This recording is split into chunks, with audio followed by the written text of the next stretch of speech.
Okay, well, this is a scene from Kosovo where I was on a drunken road trip with a young Serb nationalist called Vuk.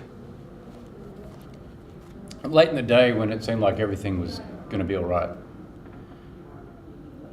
The afternoon sky is a soft fading blue as Dusan drives northwards towards Mitrovica, where we will stay before heading back to Ranilug tomorrow. I have never had so much fun, says Vuk.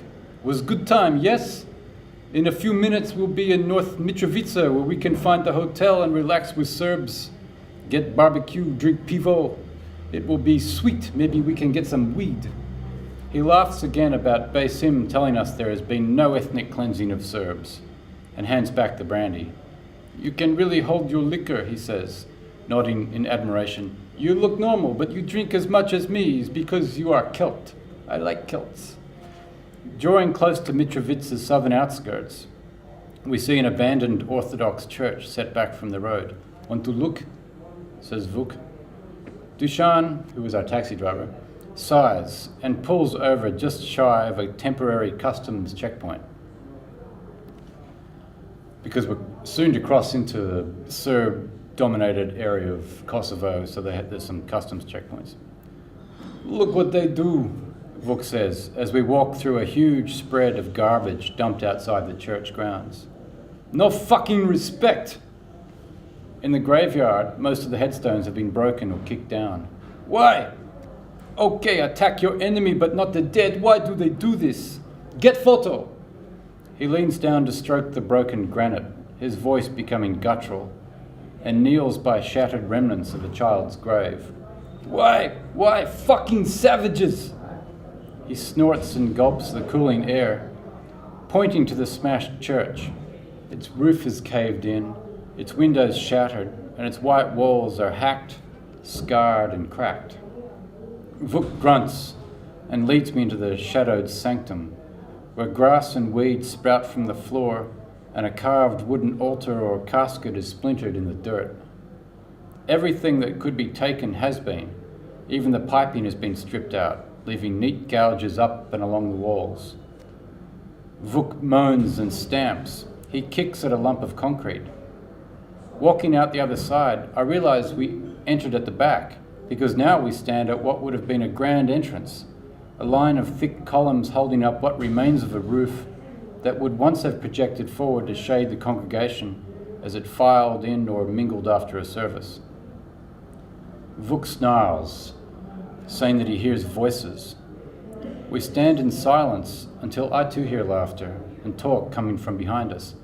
Fuck them, Vuk says. Attacking the holy place. They break the bones, they break the houses of the dead. Come on, Vuk, I say. Let's go to the Serb side of the city and have some barbecue and beers.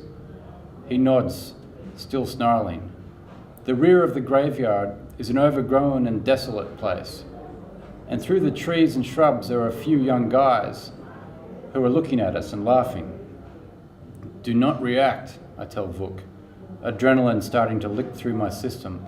Don't say anything to them. Don't go near them. Don't do anything at all. We're getting in the car and going, okay? You back me up if there is trouble, da?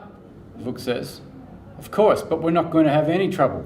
We're going straight to the car and we're going to leave, all right? He grunts and glares at the Albanians, muttering as we peel to the left towards the garbage.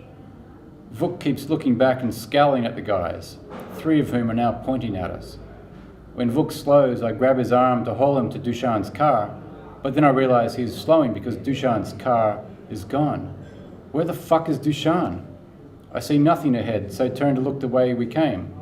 A small dark sedan is parked about 100 meters back.